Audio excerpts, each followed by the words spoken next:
Hello everybody, today I can solve exponential equations by finding a common base. So let's talk about what an exponential base is. So let's say I have 2. If I raise 2 to the first power, I get 2. If I raise 2 to the second power, that means 2 times itself twice, I get 4. If I raise 2 to the third power, that means I'm multiplying 2 by itself 3 times. 2 times 2 times 2 is 8. 2 to the fourth power, 2 times 2 times 2 times 2 is 16, and I can keep on going. So all of these numbers have a common exponential base. The common exponential base is 2. That means if I raise 2 to a power, I can get each of these. 3 to the first, 3 to the second, 3 to the third, 3 to the fourth is 3. 3 times 3 is 9, times 3 is 27, times 4 is 81. So all of these numbers have a common exponential base. The common exponential base is 3. So when I'm saying to find a common exponential base, that's what I'm talking about. All of these numbers have a common exponential base of 3. All of these numbers have a common exponential base of 2. So, number 1, my first step is to find a common exponential base. So I'm looking at 2 and I'm looking at 16. I can cheat a little bit with what I just wrote out here because 2 and 16 both fall in this list. The common exponential base is 2. So I want to rewrite each of them so that it's written as a power of 2. Now, the left-hand side is good. It already has an exponential base of 2. My right-hand side, I'm going to rewrite 16 as 2 to the fourth power, because 16 is 2 to the fourth power. Now, when I'm raising a power to a power, I multiply my powers. And once I have my common exponential base, since these are equal, I can cross out my common exponential base and set the exponents equal to each other. From there, I divide, I basically solve the equation, and I get my answer. So we did talk about solving exponential equations using logs. I still could do that, but if there's a common base, I want you to be comfortable with common base method. Number 2, my first step is to find a common exponential base between 9 and 3. So what number, when raised to a power, will give me both 9 and 3? 3. 3 is my common exponential base.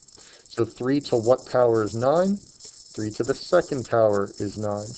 And on my right-hand side, I'm good with 3 as it is. I'm basically rewriting each of them so that they have the same exponential base. When I'm raising a power to a power, I multiply. And now that I have a common exponential base, I can cancel the common exponential base and set my exponents equal to each other. From there, I just solve the equation.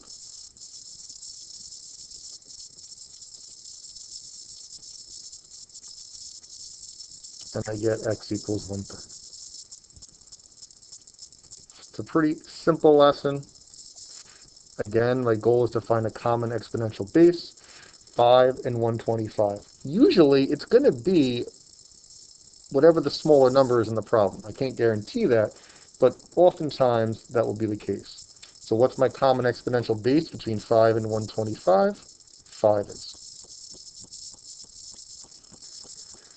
5 to what power is 125? Well, use a calculator if you need to, but 5 to the third power is 125. When I raise a power to a power, I'm multiplying the powers. And once I have my common base, I just cancel out my common bases, and I set the exponents equal to each other.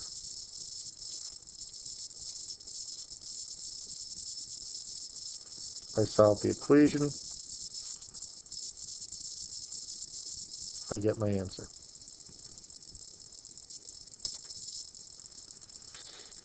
Now in number 4, I want you to think right now what the common base is. As a hint, it's not 9 because 9 to a power is not 27. So take about 10 seconds and think about what my common base is going to be.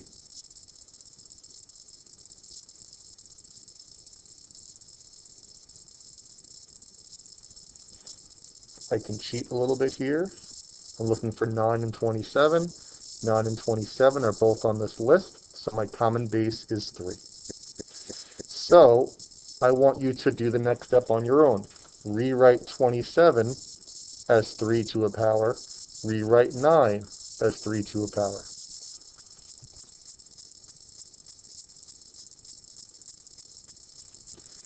Three to the third power is 27. 3 to the second power is 9. When you're raising a power to a power, multiply the powers. So I want you to do that step, and then I want you to try and solve it from here.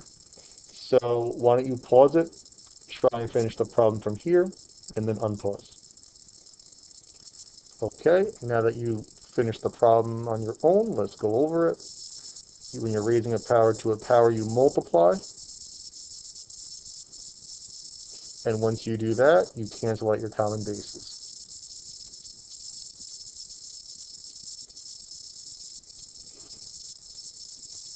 I solve the equation just like I would in 7th grade. And I get my answer. X equals 4. Is there anything else to go over? I don't think so.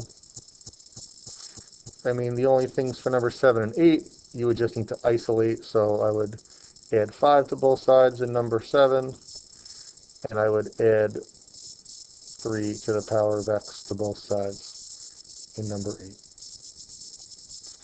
Other than that, it's pretty straightforward.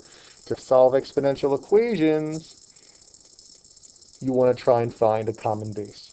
If there is no common base, then you do log of both sides, which we learned in the previous lesson. But if you can find a common exponential base, then find your common exponential base, rewrite it as whatever the equivalent power is, cancel out your common bases, set your exponents equal to each other. Your classwork/homework is going to be to finish this. And that's all I got for you. Have a great day.